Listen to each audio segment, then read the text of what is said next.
Assalamualaikum warahmatullahi wabarakatuh.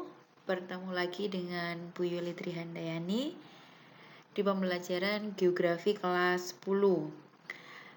Pada presentasi PowerPoint kali ini, tetap di KD yang sama, KD 3.1, memahami pengetahuan dasar geografi dan terapannya dalam kehidupan sehari-hari. Materi yang akan Bu Yuli bahas tentang pendekatan geografi.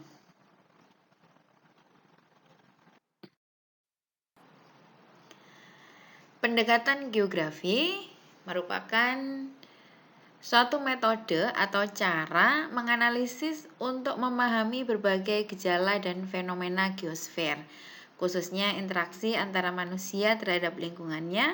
Setiap disiplin ilmu pasti memiliki cara pandang yang berbeda terhadap satu kejadian.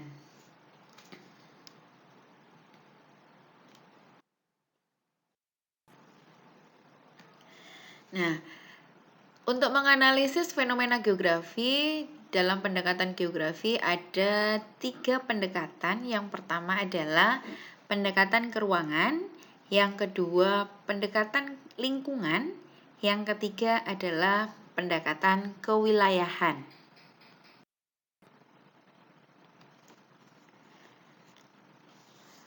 Pendekatan keruangan adalah pendekatan yang menganalisis gejala-gejala atau fenomena geografis berdasarkan penyebarannya dalam ruang. Jadi kalau pendekatan keruangan itu biasanya untuk menjawab suatu soal, kita lihat aspeknya dulu. Kalau di dalam soal itu ada fisik dengan fisik atau interaksi sosial dengan sosial, maka pasti jawabannya adalah pendekatan keruangan. Sedangkan pendekatan ekologis atau pendekatan lingkungan adalah pendekatan yang menekankan hubungan antar makhluk hidup dan komponen lingkungan hidup lainnya. Dalam hal ini hubungan antara manusia dan lingkungannya. Atau kalau dalam aspek geografi ini adalah interaksi aspek fisik dengan aspek sosial. Yang berikutnya adalah yang ketiga, pendekatan kompleks wilayah atau disebut dengan pendekatan kewilayahan. Pendekatan ini merupakan gabungan antara pendekatan keruangan dan pendekatan ekologis. Hal ini dikarenakan setiap daerah memiliki perbedaan. Sehingga kalau kita mengerjakan satu soal, mesti di situ akan memunculkan ciri khas atau karakteristik dari suatu wilayah.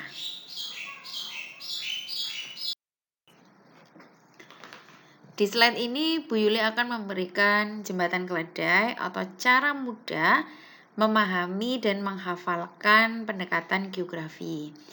Kalau tadi sudah Bu Yuli jelaskan definisinya, di sini adalah jembatan keledainya. Nah, keruangan, jadi cara menghafalkannya adalah keru, keli, dan kewi. Ada di kotak coklat ya. Kemudian keru berarti itu keruangan. Keli itu adalah kelingkungan. Kewi adalah kewilayahan.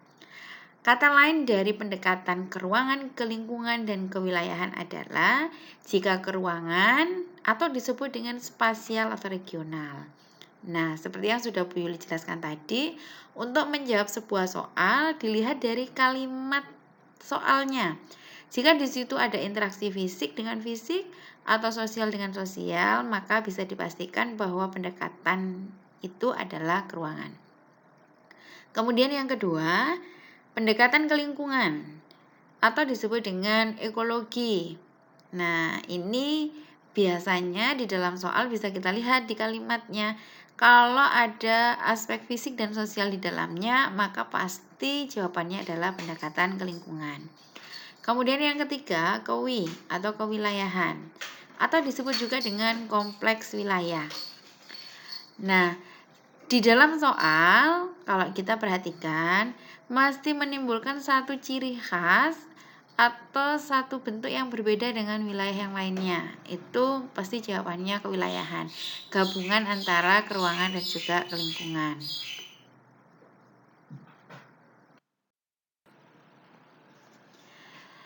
Di slide ini, Bu Yuli berikan contoh tentang pendekatan geografi Kabupaten Lumajang, Jawa Timur memiliki cadangan pasir besi terbesar dan terluas di Indonesia.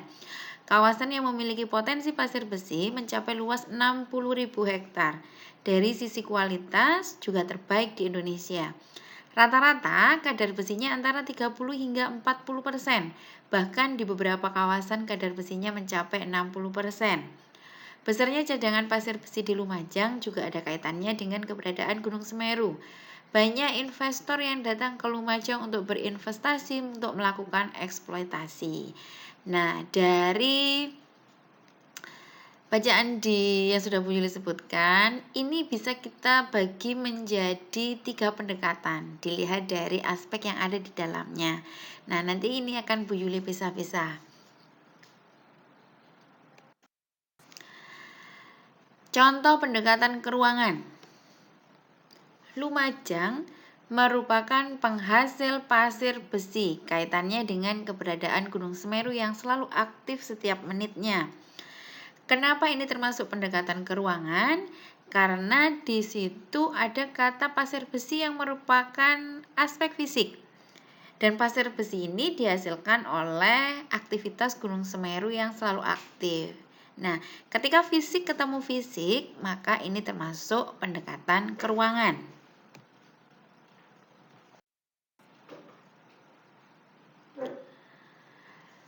Berikutnya pendekatan ke lingkungan atau ekologi. Di kalimat, besarnya cadangan pasir besi di Lumajang menyebabkan banyak investor yang datang ke Lumajang untuk berinvestasi melakukan eksploitasi. Nah, pasir besi ini menunjukkan aspek fisik, benar-benar hasil dari alam. Kemudian, ada kata investor yang berinvestasi melakukan eksploitasi, ini merupakan aspek sosial. Ketika ada interaksi aspek fisik dengan sosial, maka bisa dipastikan bahwa pendekatan ini termasuk pendekatan ke lingkungan atau ekologi.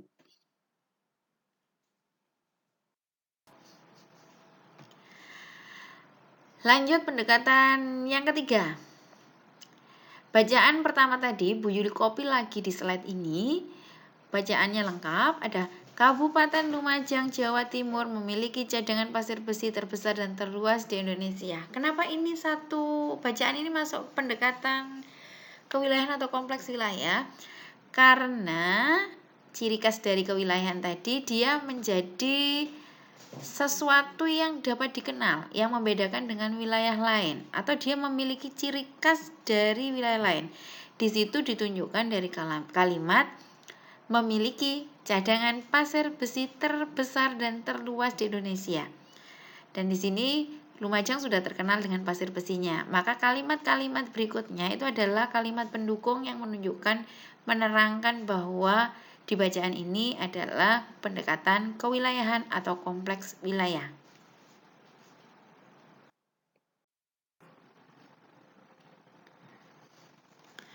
Oke, kita masuk ke contoh soal. Musim kemarau panjang di Indonesia tahun 2015 terjadi karena adanya El Nino di Samudra Pasifik bagian timur. Ini jawabannya pasti pendekatan keruangan. Kenapa?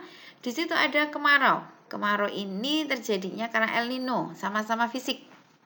Jadi kemarau ini merupakan kondisi alamiah yang terjadi karena El Nino yang terjadi setiap 4 tahun sekali di Indonesia. Jadi karena fisik, berinteraksi dengan fisik, maka pasti jawabannya adalah pendekatan keruangan.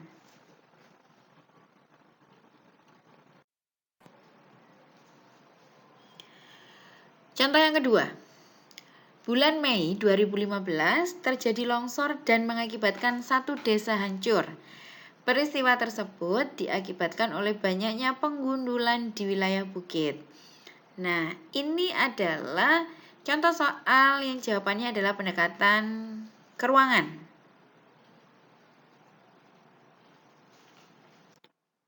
Oh, maaf. Ini adalah pendekatan ke lingkungan. Maaf ya, ini adalah ke lingkungan, salah ketik. Karena di situ ada interaksi antara aspek sosial dan aspek fisik. Jadi ketika Penggundulan hutan terjadi, maka akan mengakibatkan tanah longsor dan akibatnya satu desa hancur. Jadi satu desa menunjukkan sosial, tanah longsor akibat pengundulan ini adalah aspek fisik. Nah, fisik interaksi dengan sosial, maka jawabannya adalah pendekatan lingkungan atau pendekatan ekologi.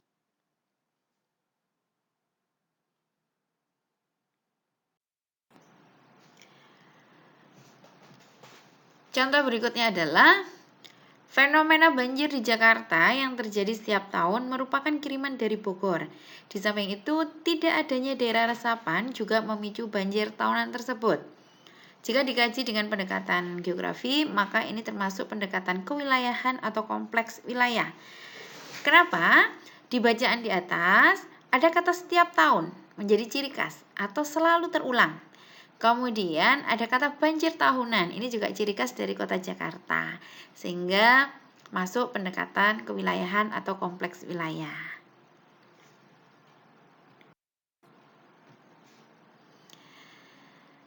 Terima kasih anak-anakku sudah memperhatikan, sudah mendengarkan, dan berusaha memahami presentasi PowerPoint Bu Yuli materi pendekatan geografi.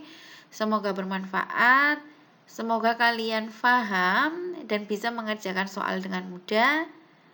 Jika ada pertanyaan bisa langsung hubungi Bu Yuli. Wassalamualaikum warahmatullahi wabarakatuh.